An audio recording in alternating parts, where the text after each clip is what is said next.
Big 10 Plus 4 is a member of Odd Pods Media and ASAP All Sports All Plays Network.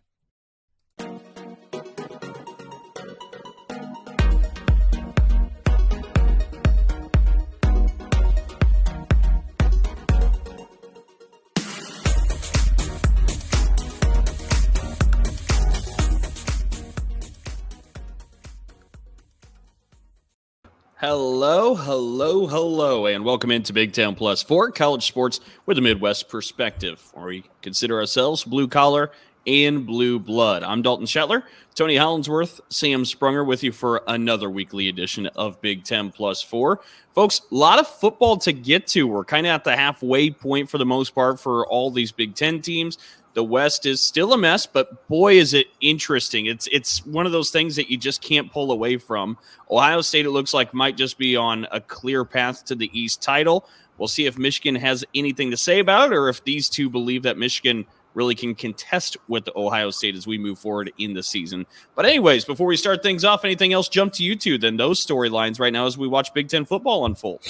As uneventful as like the high marquee game talk for this week, there is in my mind an absolutely pivotal game for two teams that are playing this week. I'm excited to see how that plays out, and we can get to the game. But there's one marquee game this week that I think could decide who's contending for each division. Interesting. Okay, I think I know exactly where you're heading, and I think it's a happy feeling, Happy Valley. Okay. Yeah. We'll talk about that one later on. Yes, Tony, what do you got? I know it's not Big Ten related, but this warmed the deep fuzziness that was in my heart this past weekend. That number 6 Tennessee beat number 3 Alabama. Alabama fell. It's a beautiful, beautiful thing. Now, currently, they're still ranked number 6 in the country. They're one of only 2 teams that have one loss that are still ranked in the top 10 of the AP polls right now in college football, but it is still beautiful that Alabama took a loss, and they are one of the most undisciplined teams in college football right now, getting the most penalties per game, and it's just absolutely beautiful, and it warms the fuzziness of my heart. I don't really know how to process a Nick Saban team getting flagged as much as this one is. It's a great point. But, Tony, can we get a Rocky Top out of you, Tony? I don't know the whole song, but, man, if I did, I would be singing Rocky Top right now all day just for Alabama to know. Oh, there's I know how to whistle it. I'm not gonna lie. I came back home from the game that I was at this past Saturday, and I had a couple of people over, and we were having a good time. And Rocky Top played on the speakers all night long. So now I know all the words. You know what the crazy thing is you actually went to a game that was really exciting and had a good ending, and you go home and sing Rocky Top. Rocky Top for Tennessee.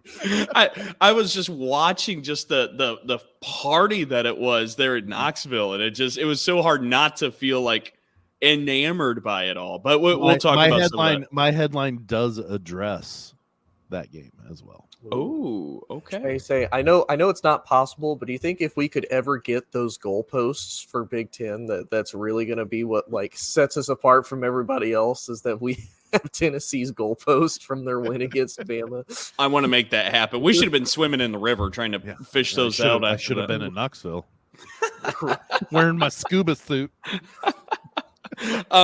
But so we got a lot of different things to talk about with the Big Ten. We're going to be the zag to the zig, which is all the sports shows saying now. Let's talk about 3 teams from the SEC making it into the playoff. That's not going to be happening on Big Ten Plus 4. We're going to be diving into some Big Ten football. Let's talk about the game that Sam mentioned I was at. Michigan State, Wisconsin, double OT, and boy, Michigan State just pulled the tricks out the hat in that double overtime. Matter of fact, even the first overtime, first play, you had a wide receiver throwing a touchdown to get things started in overtime. And then in double OT, Jacoby Windmon forces another fumble, his 6th forced fumble this season. Is he the defensive player of the year?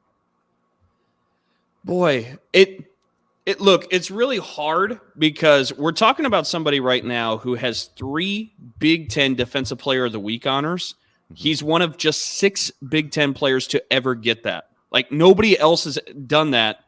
Nobody else has ever done 4. So if Windmon gets another one, he'll be the first Big Ten player ever to get Defensive Player of the Week 4 times. He was just sorts of performances. You would have to think that he would be the front runner by far, right? Well, I mean, you would think, especially like if you look at those accolades, and then you look at just recently some of the big names that have come out of the Big Ten, the Bosa brothers, Chase Young, and that's just from Ohio State's side. Right. I mean, they didn't even get that.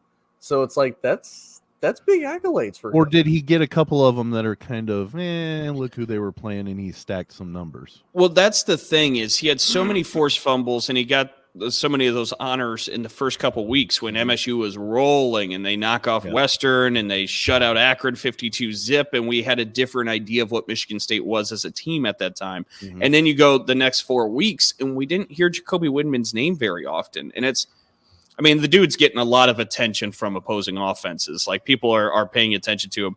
Now, Scotty Hazelton kind of played around with him a little bit in this last game, the defensive coordinator at Michigan State, and Windmon's extra special. He can play linebacker or defensive end, and they kind of worked him back into that linebacker role a little bit more than what they had been in the past. And he got an interception as well in the first quarter, dropping back as a linebacker, picks off a pass, and then in the second overtime forces another fumble. So I hear you, and I think I personally would say that he's going to be the Big Ten Player of the Year. But if somebody wants to oppose me and point out like what the resume was at the time when Windmon was really rolling, like I hear that. Like, I think there's nuance to this conversation. But, 6 forced fumbles. Michigan State's school record for forced fumbles in a year is 8. So Jacoby Windmon is like tracking down this record already as we're just past the halfway point in the season. I think there's something to what you just said. But then Jaden Reed did what Jaden Reed does, and that's just Randy Moss, whoever is in front of him. Mm-hmm. He's done it here in this game. He did it against Pitt in the bowl game. He did it against Michigan on a 2-point conversion. He's done it against Penn State at the end of last season. Like, this guy is just special, and he just makes plays. He comes down with the game winner, and Michigan State snaps the 4-game losing streak. What stood out to you two about this one? I honestly, I'm gonna have to claim ignorance a little, just for the fact that I was at a family wedding at the time, and so I was getting my updates like by the ticker. But it just looked like it looked like to me that Wisconsin is finally starting to realize that they're not supposed. They're to me, they are better than Michigan State. If you were to compare, rosters, they're better. And it's just kind of I don't know. To me, maybe it was a mistake firing Christ, because I think that's just the team that you're going to have this year. They're going to underperform in spots. They're going to lose games to teams that they should beat. Michigan State had lost 4 in a row, correct? Mm-hmm. Mm-hmm. And then they go in and lose to a team that is basically floundering all over the place. Now, Michigan State is better than the losing 4 in a row. But to me, Wisconsin entered this season probably on par, if not a little bit better than Michigan State. So I don't know if maybe Wisconsin's realizing they are in a season that they're in turmoil. I don't know. It was a really confusing game because I did not anticipate Michigan State winning this game. Tony? Yeah, I agree. This is one when I was watching it, because at one point I think Wisconsin was up 2 scores against them. I think it was like 14-0 at one point. And I was like, okay, here we go. This is going to be kind of, Wisconsin's like kind of rollback. They kind of figure themselves out while bringing it back party type thing. Yeah, under the interim head coach. Maybe they go a little bit on a run. But honestly, much to Sam's point, to me, this was more of Wisconsin beat themselves. Now, I will give credit. Michigan State's offense did fantastic. Peyton Thorne did great. He was 21 of 28, 265, and 2 touchdowns. And rushing wise, they really weren't bad. They almost broke the 100-yard mark. Almost. They were 99.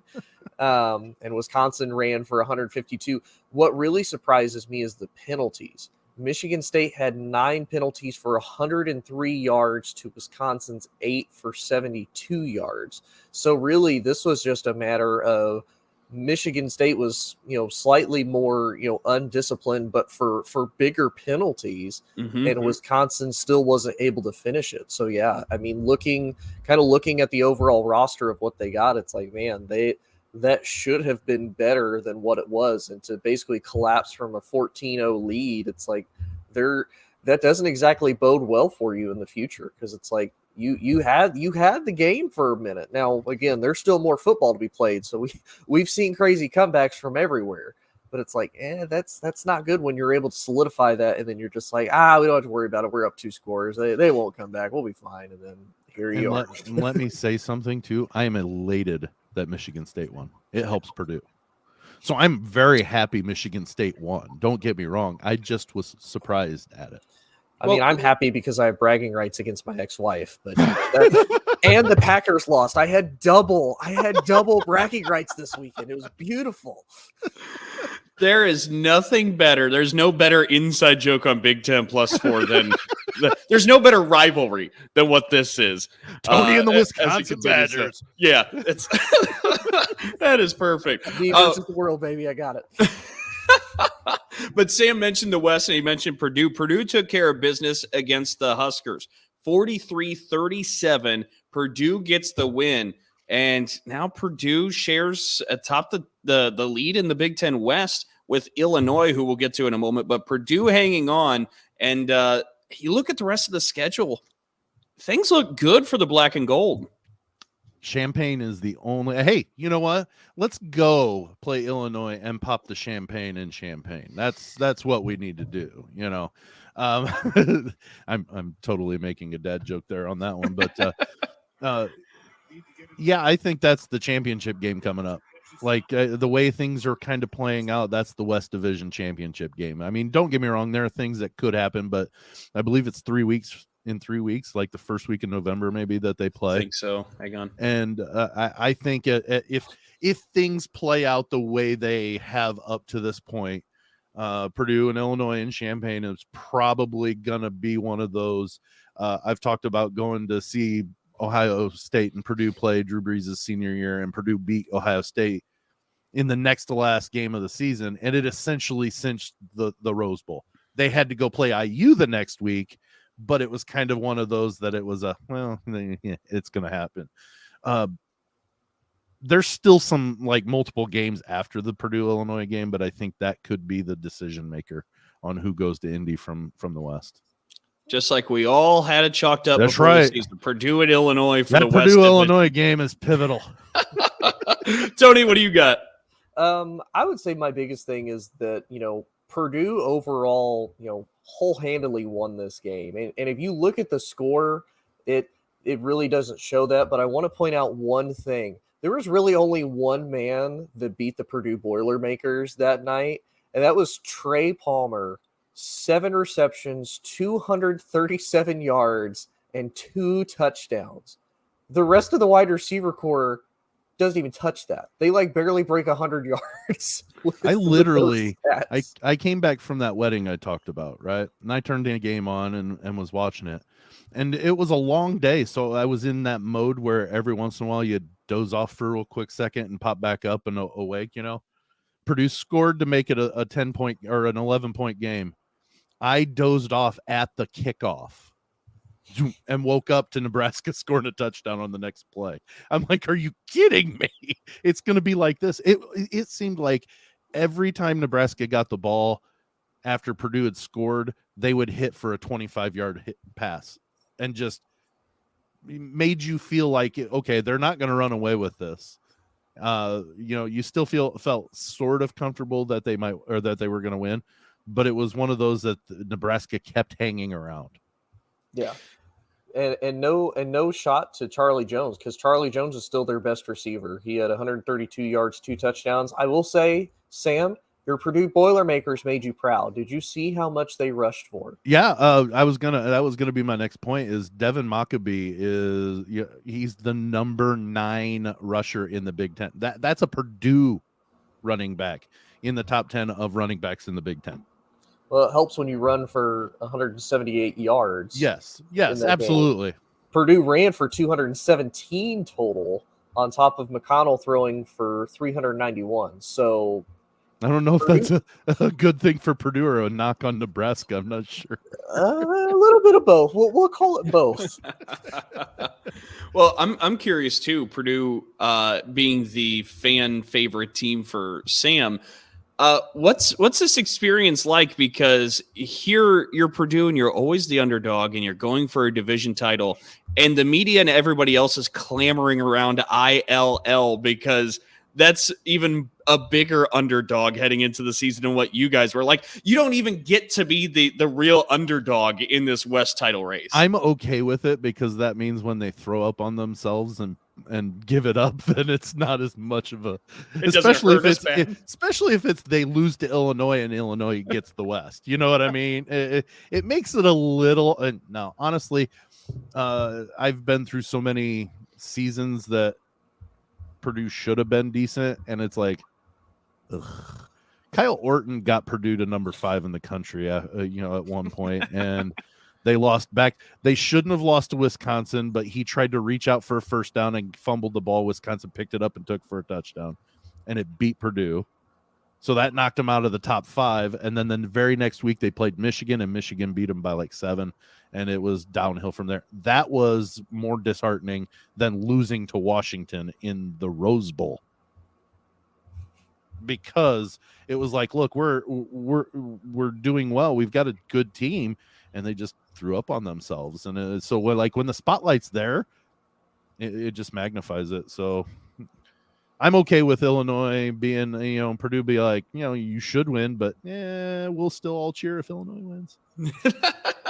Good enough. I was curious because you always get to be the underdog, and this time you're not the darling. Let's say it this way: of all the teams that could be doing this and beat out Purdue this year, Illinois would be the one that'd be like, okay. Well, I'm sorry, Northwestern and Illinois would be those two teams that'd be like, yeah, okay, fair enough. It ain't gonna be Northwestern.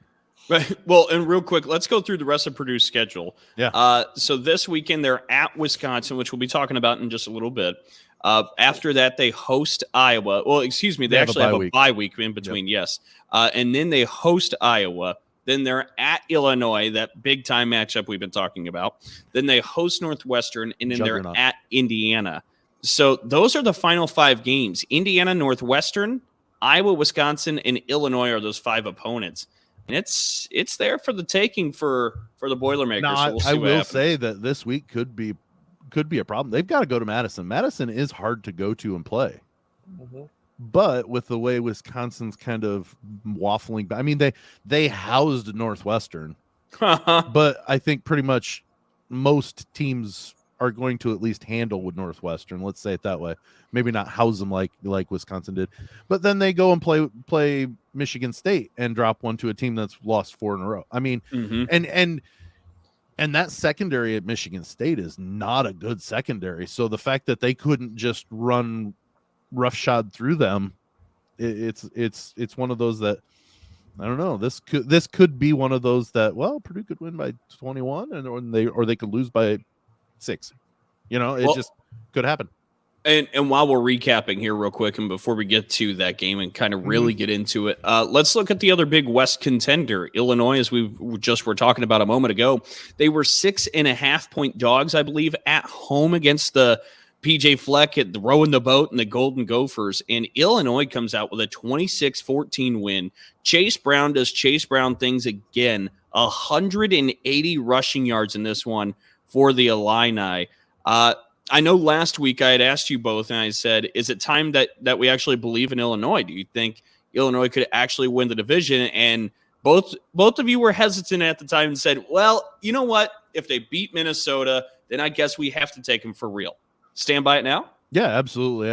I think they're proving, and even to the point against Purdue right now, they're playing the best in the West. Mm-hmm. That's not me saying I don't think Purdue will end up winning the West. It's just at this point they are playing. I mean, they're beating Minnesota. They took care of Wisconsin. If Purdue loses to Wisconsin, those are common opponents you got to look at. And Illinois thumped them. So yes, I think Illinois is definitely now a contender, a serious one to take as a contender for the West. Yeah, I agree. And I mean, you look at the overall team statistics, and now I know Tanner Morgan got hurt in that game, so Yes.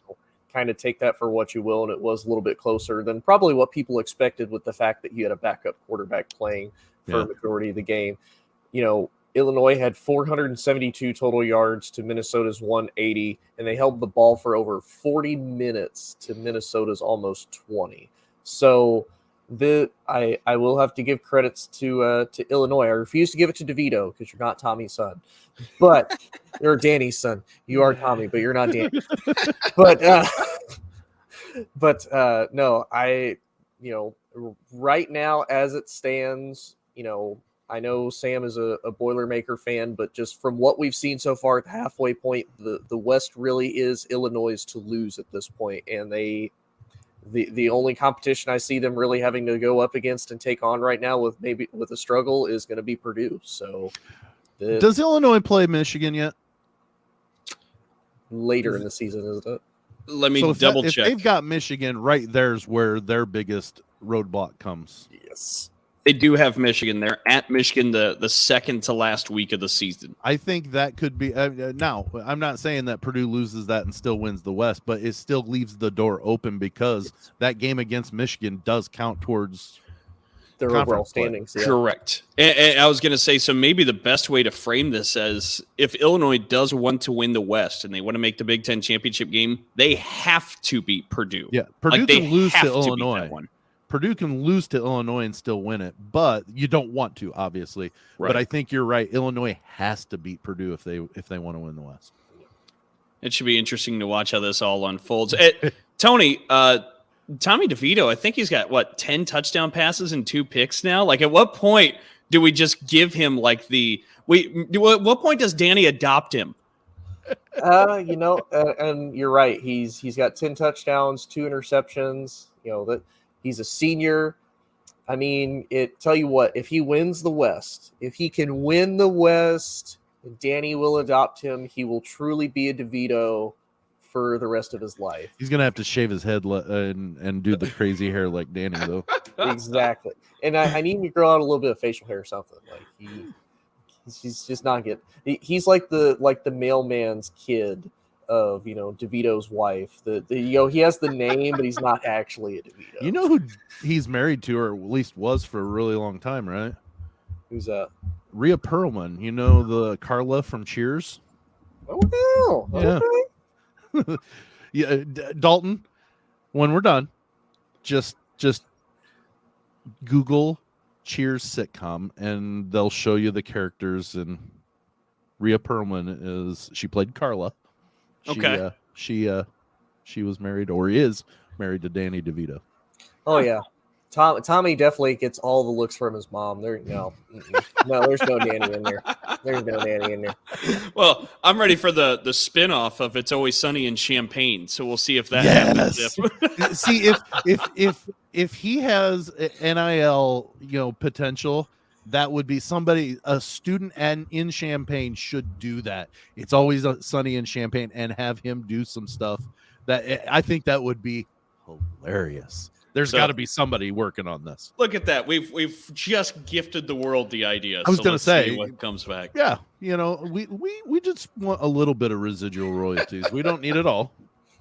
All right. Before we take our first break, the other game we wanted to talk about in Ann Arbor, Penn State and Michigan. Now, we'll start with Sam here because Sam, before the season, had said, I think Michigan might be the 4th best team in the East Division.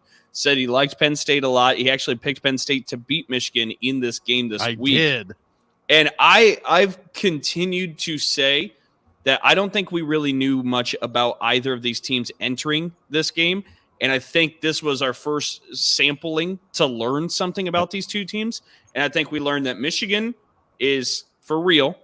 They can contend. I don't know how they contend with Ohio State. We can talk about that as a separate conversation. But Penn State, maybe not as good as we thought.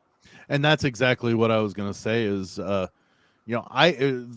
was the first real test other than Penn State beating Purdue, and they didn't even really beat them. Many will contend Purdue beat themselves. Right. But this was their first big test. And I was thinking that with my thought of Michigan being not as good as what they were last year, and Penn State maybe being a better than what most think, that this was setting up perfectly. And I was way wrong, but I took the Dalton's Nebraska route to this prediction, because if they would have won, I would have been like, "Yep, I called it." But yeah, Michigan isn't as flawed as I thought they would be. Now, that's not to say that I just still don't think that they've got some flaws and that they could, stumble somewhere. But like Illinois could beat them. I mean, honestly, with the way Illinois is playing, Illinois could beat Michigan, but I don't anticipate it. So I think I was off on my Michigan feeling, and I was really off on this game. See, and before Tony jumps in, I don't think teams like Illinois can play with Michigan, and it's simply just because I think Michigan's offensive line is the best the Big Ten has. And it was on display. They ran for 418 yards against Penn State. Absurd. 418. Like, that offensive line, it's a group of bullies. Like, they are the real deal. And Blake Corum is a great running back. He's got great cutbacks speed. He's got great vision. But that offensive line is unbelievable. That's why I don't think really anybody besides Ohio State at this point is really kind of there with them. Tony, what do you got? Yeah, no, I agree. To me, the way you beat Michigan is you have to force them to throw the ball. Because I think it's still kind of showing, because obviously JJ didn't really play a whole lot his freshman year. So this is really his first true year of kind of seeing what JJ McCarthy is. Is he truly the 5-star prospect that he's labeled as? And he didn't have a terrible game, but he didn't have a great game. He went 17-24. He only threw for 145 yards and he had a pick. So it's like, Michigan said, okay, all we're going to do is run the ball. So if you can stop the run, which, much to your point, Dalton, if you can stop that offensive line, which is the big thing, because you got to think their backup running back had a better overall running, statistic than Blake Corum did. He ran 16 times, 173 yards for 2 touchdowns. He averaged almost 11 yards a carry to Blake Corum's 28 for 166 and 2 touchdowns. Heck, even JJ McCarthy ran 7 times for 57 yards. So yeah, it was crazy at how well Michigan ran all over Penn State. And this was one of those, it kind of reaffirmed that I don't think Penn, and I don't know how you gentlemen think, I don't think Penn State is quite there. I think they're very close. I think that there is potential there, but I don't know if they're completely ready to be considered, back as far as one of the big boys competing for the East, at least. I think it's still going to be Ohio State and Michigan for the next couple of years until somebody else pops up and says differently. We've been saying that for 25 years, Tony. I know, exactly. and it's stayed true.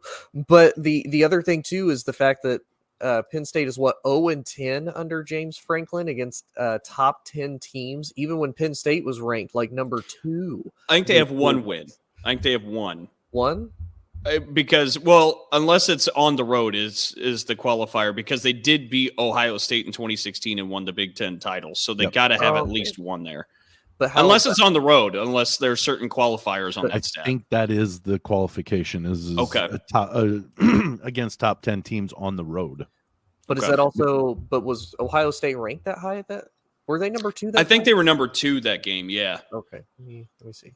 Don't question Dalton. Jeez, well, Tony, where have you been?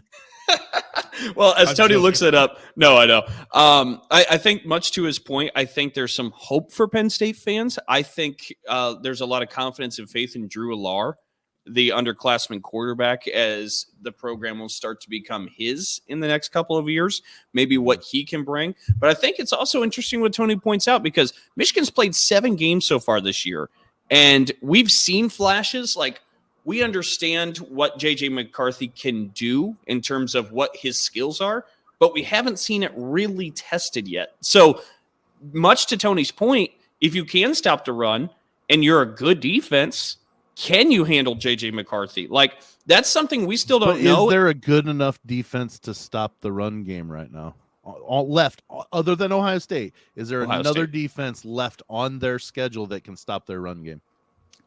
We're pointing to the end of the season at this point. Okay. Because it's great in theory. It's Yep. I mean, you can have that plan, but the first time you get punched in the mouth, you forget your plan. Well, and I think that's the thing that's kind of staggering about this. We could be 11 games into the year before we find out that answer. Yeah. I mean, but here's the thing. Maybe it's one of those that we think we need the answer, but we've already had it for 6 weeks, Yeah.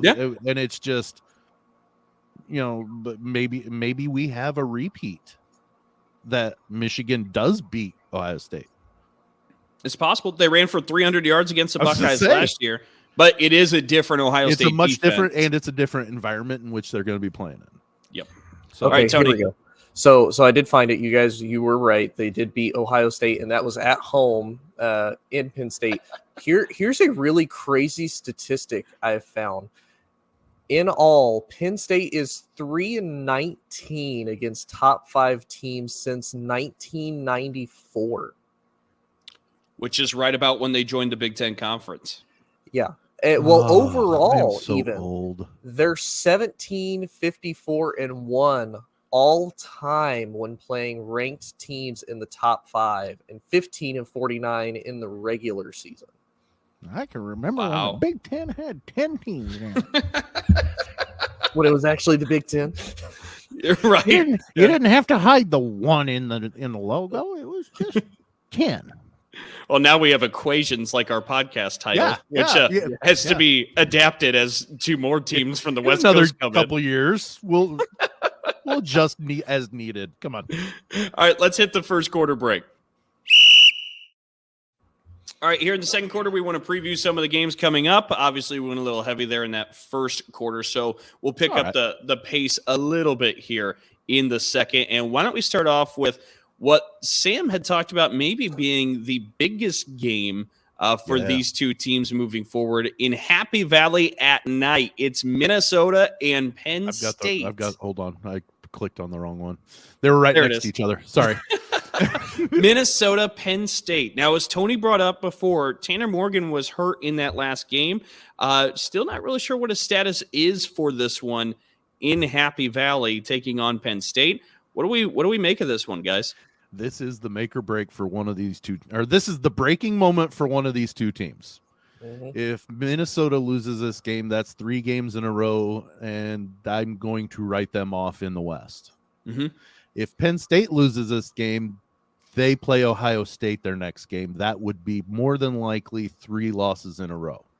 That's going to eliminate them. Now, they've still got a loss, but if they beat Minnesota, I still contend that there is some outside chance that maybe Penn State could do something. I don't hold my breath about it, but there is absolutely no shot they win the East if they can't beat Minnesota. So I think this is the pivotal game for both of these teams for any shot of getting to Indy.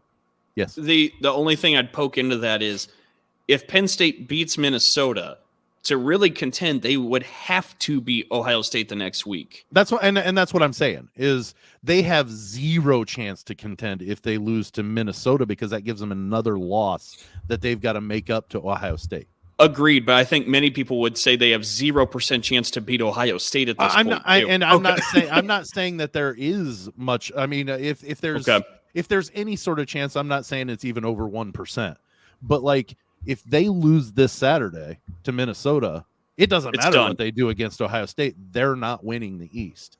Yep. Whereas if they beat Ohio State, win against Minnesota and shock the world and beat Ohio State, and Michigan comes in and gets beat by Ohio State in the last week, Penn State's probably your champion. I mean, depending on tiebreakers and junk like that. But my point being is there's no chance whatsoever that they win the East if they lose this week. There's slightly more of a chance they win the East if they win this Saturday. Just to keep them mathematically alive. I follow. Yes. Tony, what do you got? Yeah, I'm right with Sam. This is going to be the turning. This is either going to be the turning or breaking point for one of these 2 teams, unless for whatever reason they decide, we're going to tie, which I don't think you can tie. I don't think you can anymore. Hey, Penn State and Illinois did 9 overtimes in the last couple of years. It was 19-17 final. That's the most Big Ten game possible. I love that. So I remember us talking about that because I was really confused about it being 7 overtimes long. and only be that or type 9 of or score. whatever it was. Yeah, that 9. low of a score. Yeah. I think the big thing though is Minnesota's defense still one of the best in the Big Ten up against what is still considered a very high-powered offense for Penn State. So that will be kind of to me the matchup that I want to see is can Minnesota's defense hang on just enough to be able to combat Penn State? But we'll see, because right now it's not looking pretty. It's just honestly, I don't think either of these teams will contend for the division that they're in. But there is zero hope for whoever loses this game. Yep. At least the only one that has a remote chance to contend for their division is still Minnesota. Like, yeah, they would have a mathematical possible chance. Yes, still possible. Right.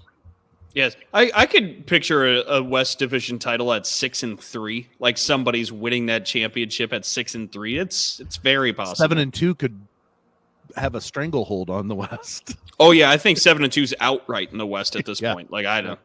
Honestly, what conversations would we be having if Illinois didn't lose to Indiana to start off the Big Ten season? Like that's kind of interesting to think about. Like since then, they've just dominated other Big Ten teams. Of all teams, they're going to lose to. It's IU. Yep. Of all teams, it couldn't be Wisconsin or it's IU. The most Big Ten game you can think. Like, okay, who are they going to lose to out of the first 7 weeks in the season? Oh, they're going to lose to like a true blue blood football Big Ten program. IU, that's who we're going to go with. Well, if you remember, we were talking, they could enter their game against Wisconsin. I think it was at 5-0 or whatever, and that could be the beginning of the end. Mm-hmm. And here we are. They're 6-1. Yeah, the beginning. Believe so. All right, well, let's talk about the other game, too. Talking about Wisconsin in Madison, Purdue heads up to take on the Badgers. Now, this one's really, really interesting because I think a lot of people, especially with the health concerns, are starting to kind of write Minnesota off a little bit, like we just talked about. And a lot of people are seeing this as a two-horse race at the moment for the West between Purdue and Illinois. Now, the Illini, they have the week off. So they can't lose any ground here, but Purdue can, going to Madison, Wisconsin. What do we think entering this one, folks? Purdue, 342, Cheeseheads, 6. The Bears, the Boilers. The Boilers. Honestly, I having seen what Illinois did to them, they ran. I honestly don't know enough about the Wisconsin secondary to know whether or not Aiden O'Connell's just going to throw through them like normal, typical Aiden O'Connell. And if he does, I think that the Purdue's defense is going to be good enough to keep Wisconsin in check, and Purdue's going to win by 7-10 points, somewhere in there.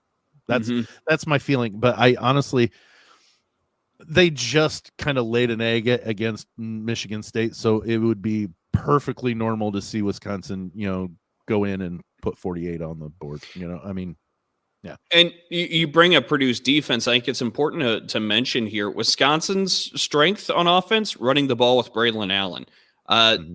Purdue's strength on defense, the front seven. It's the front group. Purdue's flaw or Achilles heel on defense is that secondary, and that doesn't seem to be as in much danger going against Graham Mertz in Wisconsin. So things kind of line up nicely there for the Boilers in that fashion. Tony, what do you make of this? It'll be interesting. And what's funny, Sam? You need to talk to ESPN because the disrespect that they have. I know. 42% chance for Purdue to win. Yes, they have Wisconsin at almost 58% chance of winning. I'm like, wow, the disrespect to Purdue. Yeah, I think it's like 57.4% for Wisconsin, and then the 47 point whatever left over, for Purdue. And I'm like, okay, whatever. Yeah. Who am I to argue with the predictor? Right. But no, that will be to me the big thing is because Wisconsin's defense isn't terrible. But it's also not one that I'm necessarily like going to be scared of by no means. So can they potentially neutralize Aiden O'Connell in a very pass heavy offense is going to be the big thing. But much to Dalton's point, Braylon Allen, He's rushed for 757 yards this year, and he has 8 touchdowns. So, I mean, I will say, though, Penn State didn't run for a lot, and neither did Syracuse when they played Purdue. Agreed. And so I think, I'm not saying, and Minnesota didn't, but they didn't have Mo for that game. So I kind of throw that one out because their heavy hitter wasn't in the game. But, and I'm not saying Braylon Allen won't have a successful game running. I just don't know that. I think Purdue could neutralize him enough to require Mertz to be able, or to have to win the game, and I don't know that they can. Yeah, although Mertz isn't playing necessarily bad. No. Statistically, Aiden O'Connell and he are very similar. Now, obviously, O'Connell has way more yardage. He's like 500 more yards per game. But I mean, O'Connell has 14 touchdowns to 5 interceptions to Mertz's, 15 touchdowns to 6 interceptions.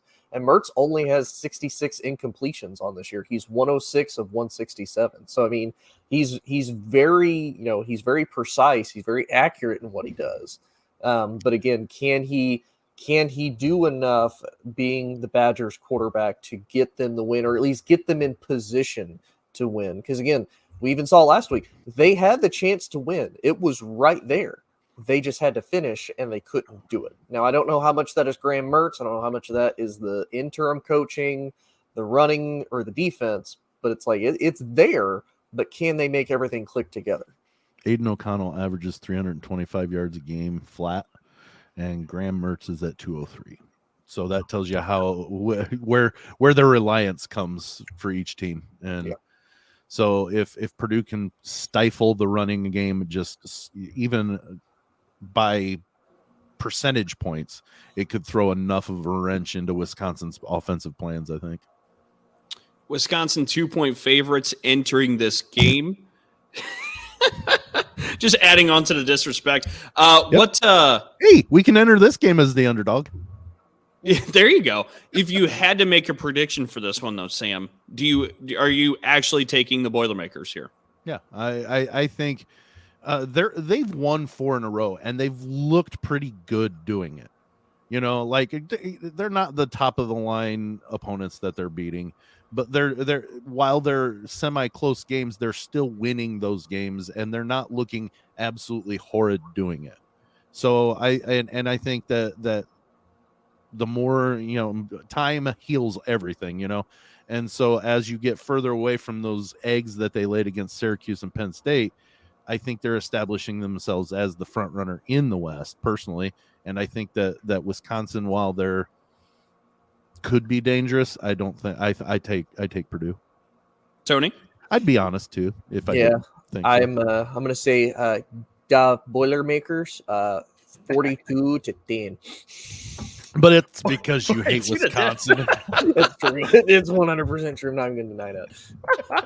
Get the Badgers out of here. We're all about the Boilermakers in here. And the Bears. That's right. I love that West Lafayette's just become Chicago during this show. So Chicago South. Yeah. Okay, so real quick, we got one more to bring up before we get to halftime. And the goal of this one is to have this be the quickest preview of all time.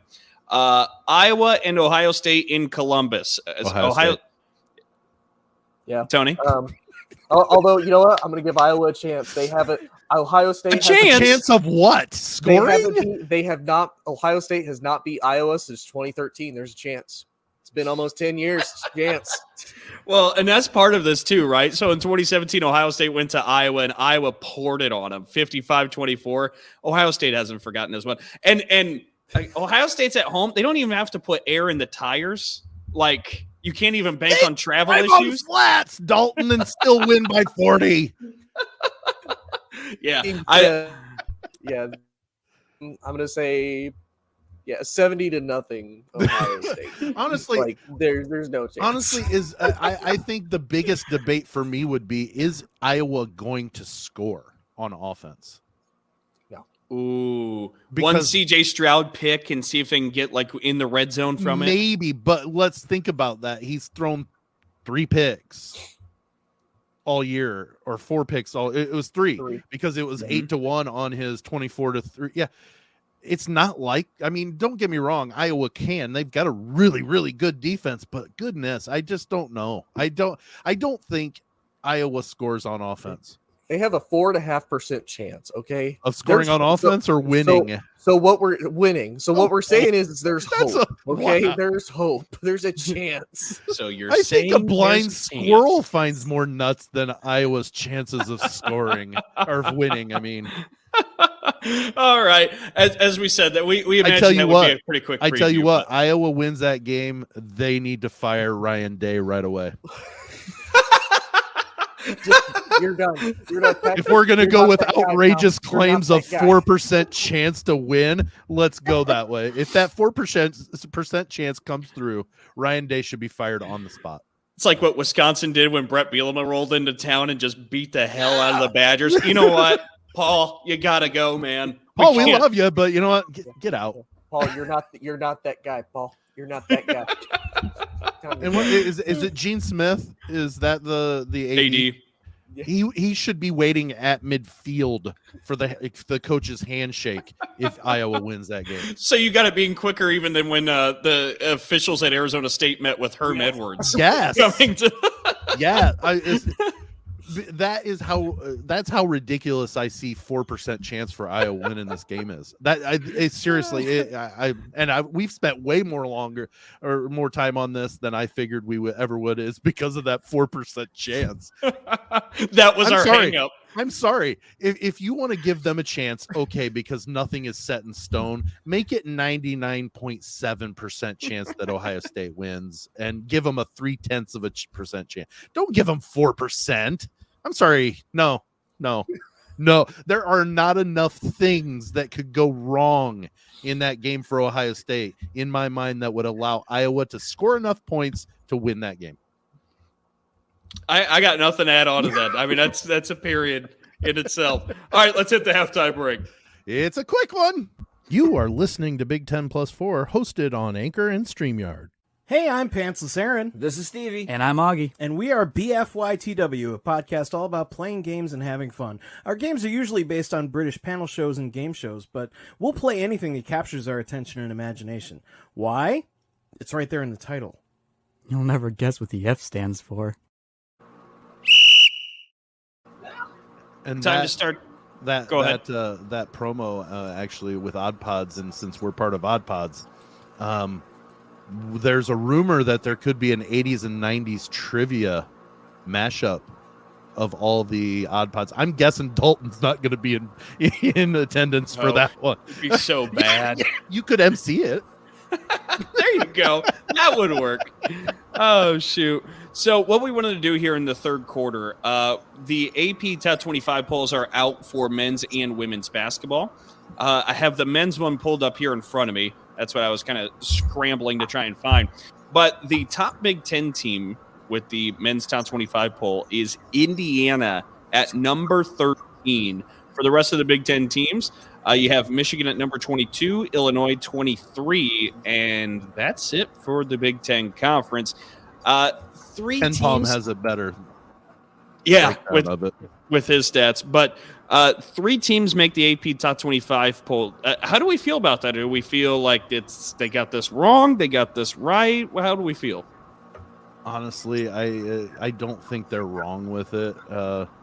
This is, and we've talked about this in a little bit. The Big Ten's going to be down this year. They lost a ton to the NBA. Like, don't get me wrong, they've still got marquee players and recognizable players inside the league, but it's just they lost a lot. I mean, they had 4 number 1 or first round draft picks out of the Big Ten. That's only, I think we did the math. It's only happened maybe twice in modern draft history, and it's just I think that is perfectly sound as to what we're looking at the Big Ten being this year. Yeah, did you happen to get also that Michigan is in there too? So Indiana's ranked 13th, Michigan 22nd, Illinois 23. Like Sam said, the Big Ten is probably one of, obviously we know it's the Big Ten and SEC when it comes to football, and honestly basketball, and even the Big 12 is really well known for basketball. And I think the Big Ten got poached a little bit harder for a lot of that talent that was in there than some of the other conferences did. So it's pretty fair. And I mean, we even talked about it last week. Do we really have a clear-cut favorite that just stands out to us in the men's division that it's like, man, this team is going to win the Big Ten, and there's no question about it. All of us were kind of like, we could see it, this team. We can kind of see this team too, though. So I think it's pretty fair that, the Big Ten has talent. It will probably take this season to see where they stand against some of the other teams in the other conferences. Because, you still have UNC, you still have Gonzaga, Baylor, Kansas, Duke is still going to be there. So you have a big uphill battle to climb. But, I don't think it's necessarily disrespectful to the Big Ten. It's just the Big Ten right now is just so wide open. Who do you really favor and what, basically? I got a question. I'm looking at the AP poll here, right? On the AP website.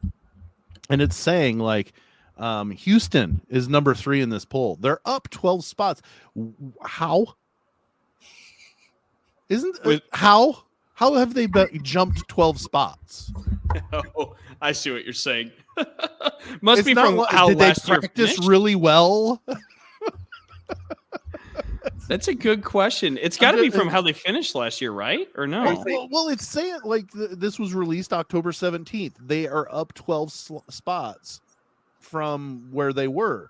Was there an earlier release of this poll, or is this 12 spots up from where they finished last year in the poll? That's my guess, but I don't really have a great answer for you. Texas right now is number 12, and they're up 13 spots. That's got to be what it is. From what? Arizona's down 15 spots. Yeah. And they were, so I'm guessing maybe the last poll that was out. That's my guess. Okay. That's Well, my that guess. makes me feel better because I'm like, did I miss something? But it's fascinating to me, and I actually saw Greg Doyle write something about this on Twitter, and of course, Greg Doyle is one of the great writers with the Indy Star, and he had said something along the lines of Indiana being the preseason pick to win the Big Ten, being ranked 13th in the country. I don't know. It just feels like a lot of hype and expectations around a team that finished 9th last year in the conference and had to barely get their way into the NCAA tournament, kind of skate by. And the answer I have is really, it's kind of a product by default. I mean, you look at the rest of the Big Ten, Illinois and Michigan are the other 2 teams that are ranked in the top 25, right? Let's look at Illinois. Illinois brings back R.J. Melendez. They bring back Luke Goody. They lose Kofi Coburn. They lose Andre Curbelo. They lose Alfonso Plummer. They lose Trent Frazier. We can keep going down that list. They bring back those 2 really good wings, and they can have some other pieces, but they bring in a transfer. Terrence Shannon Jr. from Texas Tech, another wing. They bring in Matthew Mayer from Baylor, another wing. They bring in Ty Rogers, a big-time recruit, another wing. And they got some other good pieces, like Sky Clark's a good guard that will fit in. But Illinois is just going to throw a plethora of wings at you. And I don't really know how that looks. I don't think Brad Underwood knows how that looks basing off of his answers at the Big Ten Media Days this past week. We don't really know how those pieces fit. For Michigan, I mean, they bring back Hunter Dickinson. They bring back Kobe Buffkin. They bring back maybe one other, guy who had serious minutes last year. It's a lot of recruits, and then they're going to mix some transfers in there. Joey Baker comes in from Duke.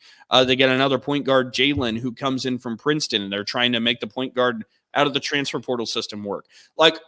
You look across the Big Ten, I don't really remember too many years where we had this many question marks about every single program. So my roundabout answer to getting back to Greg Doyle's point, yeah, Indiana's the team we're counting on the most from the Big Ten because it's what we know the most right now. You bring back Trace Jackson Davis, you bring back Xavier Johnson, you bring back Race Thompson, you bring back all these pieces. That's what we know, and we have certain the most out of the Big Ten right now. So I don't think it's a product of Indiana just blowing the doors off and has really stunned us. None of us really know what to make of the Big Ten at this moment. Last year, they said Purdue and Michigan were probably going to be your front 2 teams. Now, Wisconsin came out of nowhere, unexpectedly, and it just played out differently. This year, it's okay, let's pull the name out of the hat. All right, IU, you're number one this year. You have the most left over. But that's even kind of debatable. Like they kind of are the preseason pick by default because, like you said, they just have more of what we know. The known entity is better than what the anticipated entity could.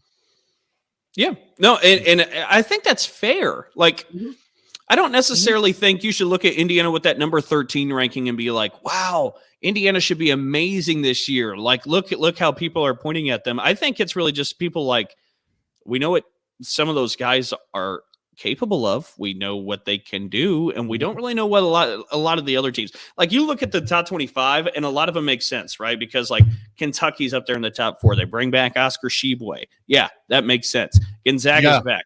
They bring back Timmy. Yeah, that makes sense. North Carolina brings back everybody. Yeah, and they add in Pete Nance from Northwestern. Like, yeah, it makes sense. Like, there's too many teams like the Illinois out there right now where we're like, okay, there's a lot there, but I don't really know how it works. Like, we're just maybe more so than other preseasons, we're really facing that this year. And how about the next round of additions to the Big Ten? In my thought, Baylor being number 5. You're still trying to sick him, still trying to add that in there, aren't you? We need the state of Texas in the Big Ten. If we're going to go to California, we need to go to the next biggest state and go get a team in Texas. Makes sense. All right, good enough. Tony's with us. Tony, the AP Top 25. Again, we're really talking about Indiana at the moment. I think you've been following with us. What are your thoughts on that? Yeah, it kind of like what you guys were talking about. It's one of those, Indiana brings the most back. So, I mean, looking at it just from that perspective, they're the most experienced. They have the most chemistry out of pretty much everybody in the Big Ten. So theoretically, they should be the best in the Big Ten. But again, that'll just be one of those, it kind of remains to be seen. Like we talked about, Illinois is going to try a whole bunch of wings at you to try to get the win. Michigan brings back Hunter Dickinson and, uses the transfer portal. To me, kind of like we talked about, Juwan Howard is still, can he control his temper? Because, last 2 seasons, he's, gotten some type of reprimand and discipline for it. So it's like, okay, that team is talented. They can do it, but can their head coach keep composed enough to be able to do anything to keep them with it? And then, of course, we always have to look at Michigan State. I mean, Coach Izzo is still Coach Izzo. He's always the wild card that you never know how he's going to do. So it's very possible that, IU is, quote unquote, the best team right now. But again, I still think it's just a total coin toss. You throw everybody's names in the hat, you draw one out, and that may or may not be your Big Ten winner. We really don't know. Well, and I do want to mention, because he talked about the receiving votes in Michigan State, just a real quick recap. Teams that were receiving votes, Purdue got 56 of the votes. That put them like 5 out from the top 25. Michigan State had 35, which puts them just a little further. Ohio State 23, Iowa 13, Rutgers 4, which I think might just be a sleeper in the Big Ten Conference. I feel a Nebraska pick coming from Dalton. No. Just Rutgers, not Nebraska. No. A Nebraska style of pick. Yeah. Well, Dalton's like, not again. Not picking Rutgers to win it. I'm picking them to finish top 5 in the conference, though. I do think they're Dalton, that good. Think about if they shock the world. Don't do it, Dalton. Don't let him talk you into this. Can't do it again. Steve Pikel's awful good.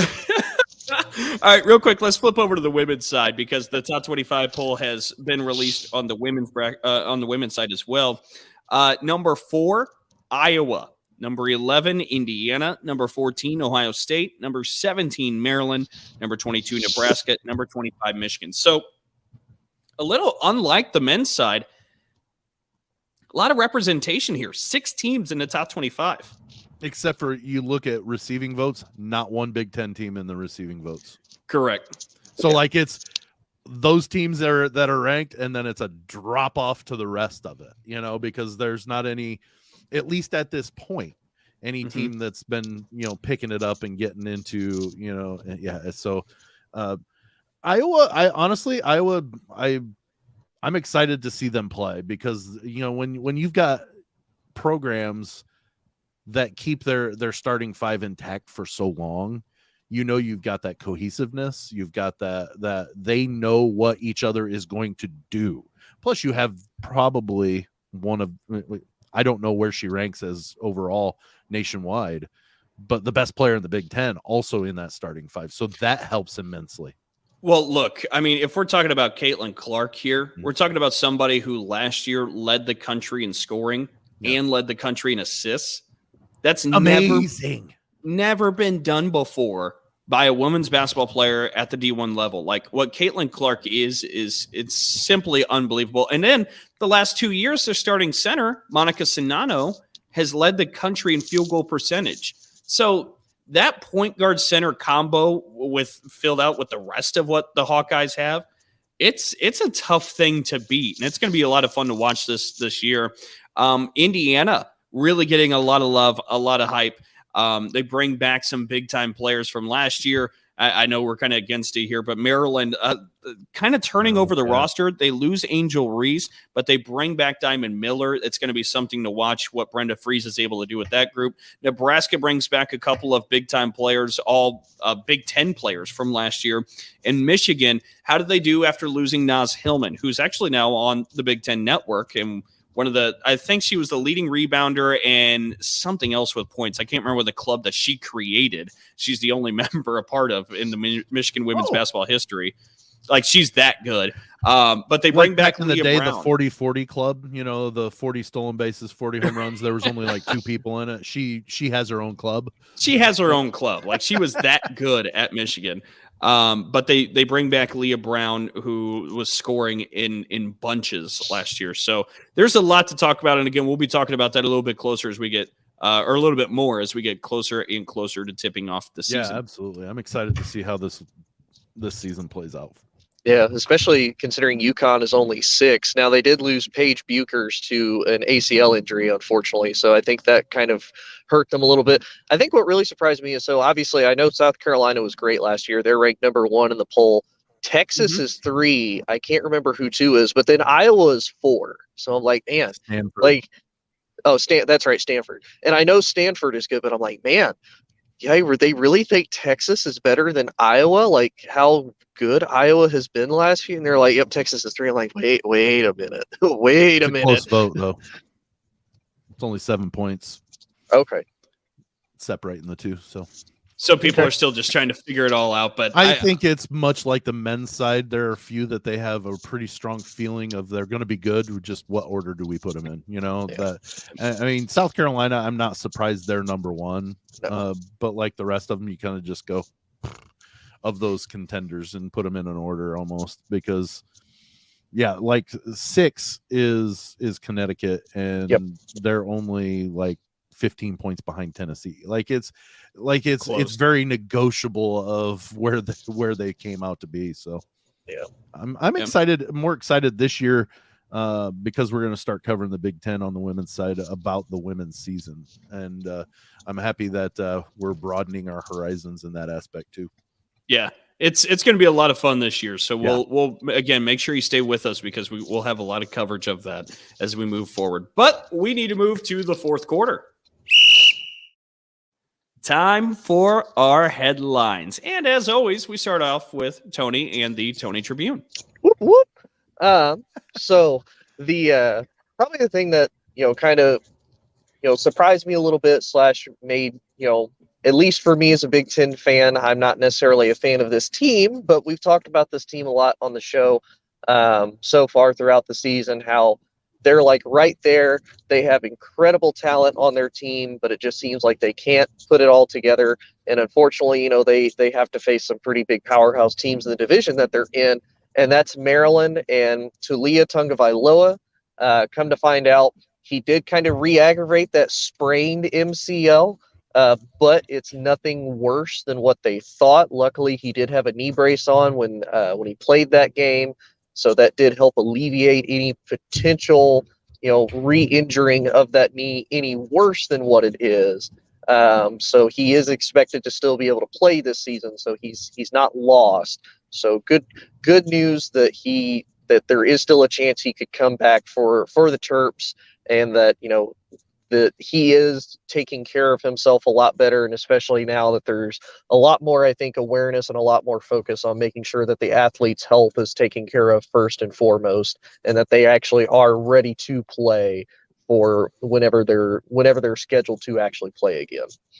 And it's interesting and it's great news because Maryland is just stereotyped as the group that's always going to have injuries early in the year that just kind of derail their season. Like, honestly, I know the Maryland contingent, like, it's an East Coast group, right? And they care about their pro sports more so than they care about their college. But like the Maryland football fans you'll find, if you talk with them, I mean, they sound like they have been through it. They'll just be like, you could talk with them and be like, hey, you got a couple NFL receivers. You got a great quarterback in Tagovailoa. This should be a great year. And they're like, oh, week 5, week 6, we'll have big injuries and the season's gone. Like, they're just totally it before numb. It happens. Absolutely, they do. Like, that group is hurt. Like, they have the been eternal through pessimists. It's something else. So no, it's great news if Tagovailoa is able to stay healthy, not just for him, but for a fan base that's kind of deserving of seeing a healthy season for once in a blue moon. Sam, let's move over to you and the Sam Sentinel. We're going to Knoxville. I talked about it a little bit at the start because of the good old Rocky Top. Yeah, there Rocky it Top, is. Tennessee. It's an article, or it was a tweet, a series of tweets, and I honestly don't remember who it was from or anything. I just remember seeing it and going, "This is ridiculous." The Tennessee football program made a large amount of money in the past year. Okay, I know where we're going, and they have a ton, and their expenses is not anywhere close to the amount of money in which they brought in. Okay. Now, the SEC has a rule on the books that if fans storm the field, the university can be fined up to $100,000. And if they tear down the goalposts, there's another fine or something. And plus, goalposts cost money to replace. So what does Tennessee do, who made upwards of $50 million profit last year? They start a GoFundMe page and ask for donations to replace the goalposts. Are you kidding me? Come on. Yep. You're taking the glory of that celebration and that frustration that Tennessee fans have felt for years, that glory away from them, because you have to go and ask for $175,000 in donations. Seriously, you made $59 million last year. You can afford a couple $100,000 to pay the fine for the fans that support that made them that money. They made them that money, and you're going to then go out and ask them to replenish because of a fine accrued because your team went and did what they were supposed to and beat another team of a highly ranked. Don't do that. I was part of a field storming, and we tore down the goalposts, and we carried the goalposts and threw them into a nearby pond when I was at Ball State. There was no stopping us. Like the police officers knew we were coming. And the only thing they did was they said, you need to be safe. Do not touch anybody until you're up over the fence, because we had to climb a fence, a short chain link fence. And they said, do not touch anybody while they're up on the fence. We do not want any injuries. Go out and be safe and have fun on the field. They knew it was there. If anything, delay the storming for 30 seconds to get that other team off the field and let those fans go wild. They support these teams, good or bad. Let them have their moment. That's all from me. It's a gripe, but still, come on. No, I think it's strong, and especially when you consider that there was the video of the university president up there where he's smoking his cigar, and they said, how much is that going to cost? And he says, it doesn't matter. We'll do it every year. And then you turn around like this. Now, the only thing I'll say, because let me be clear, I 100% agree with Sam on this, but I have seen some folks around Tennessee that do some of the different broadcasting with the group, the university, say that this was supposed to be a joke and it was supposed to just get donations that would go to charity or some other things. If that's the case, this has been very poorly communicated, because nobody is getting that joke. You know, if it is indeed a joke. There are some things that are great in theory, but they need to remain there. And that starting a GoFundMe page, even as a joke, should be a theory only. That would be one of those that, hey, you know what would be funny is if as a joke we started a GoFundMe page to replace the goalposts. Yeah, that would be funny. On to the next idea. Don't follow through with that, because there, from my understanding, there was no like wording in that GoFundMe part that said, hey, this is parody, we're going to donate to charities. And that's what I mean. Like, if this is indeed a joke, and if we're all missing out on it, I think there's a reason we're all missing out on it, and it's because of how poorly communicated this was. So, like, that's the only defense I've heard of it. But I, again, 100% agree with Sam. It's something you just don't do, and it's a way to kind of take down what was maybe the most epic moment for sure that you've had in the last quarter century. You totally crapped on the highlight of Tennessee's season with that joke. It's been 25 years. Yeah. I mean, it's just, ugh. Anyway, let's move over to the Dalton Daily, where I want to take a look at something. I want to see if you guys are on the same wavelength as me. What's the biggest complaint you have about college football year in, year out? Alabama. Nick Saban. I thought it was going to be Wisconsin. I thought it was totally going to be Wisconsin. No, at least Alabama wins national championship. If Wisconsin was doing it, on top of yes, 100%. I would only see a different shade of red. My issue is the exclusivity of the college playoff. Yes. So that's kind of what I'm getting at, is the staleness that the product eventually kind of produces. And when you look at Big Ten championship games, it's kind of a mini example of that. And Ohio State's almost there every single year. Last year we had a new team in Michigan, though. But for the most part, it's Ohio State there every year. So love the idea of new, fresh being brought to the table. You look at the Big Ten West right now. Wisconsin. Looks like they're not going to be playing in Indianapolis in that championship game, but they've been there before. Nebraska. Go, Dalton. You just screwed it up. Now they're going to I know. Well, I loved it. Well, Nebraska, they've been to a Big Ten championship game before. Iowa, they've been to a Big Ten championship game before. Northwestern, been to a Big Ten championship game before. That leaves 3 teams. Coincidentally, the 3 teams that we all are including in the Big Ten West race: Illinois, Minnesota, Purdue. Honestly, if this one plays out the way we see it right now, and unless something unbelievable happens that we just can't foresee, one of these 3 teams will represent that West Division this year in the Big Ten championship game. And I know we're just about halfway through the year, but I wanted to take a moment to kind of reflect on that. The fact that, look, we love freshness. We want something like this to happen. And right now we're seeing that play out in front of us. And I know if you're looking for excellence, look in Columbus. Look at Ohio State, because they're looking to steamroll their way right into Indianapolis in that Big Ten championship game. But if you're looking for intrigue and competition, you're looking at 3 programs, 3 schools that are dying for their first trip ever to the Big Ten championship game in Indianapolis. And one of those 3, it looks like, is going to have it between Illinois, Minnesota, and Purdue. So wanted to take a moment to say that we're going to see a program break through this year. And I think it's pretty special. Absolutely. I'm like you. If it's not my team involved, I want to see somebody I haven't seen. You know, I want to see. I'm tired of seeing Wisconsin. I'm tired of seeing Ohio State in that championship game. Now, some things won't change, but I love that aspect of there's going to be somebody new representing the West.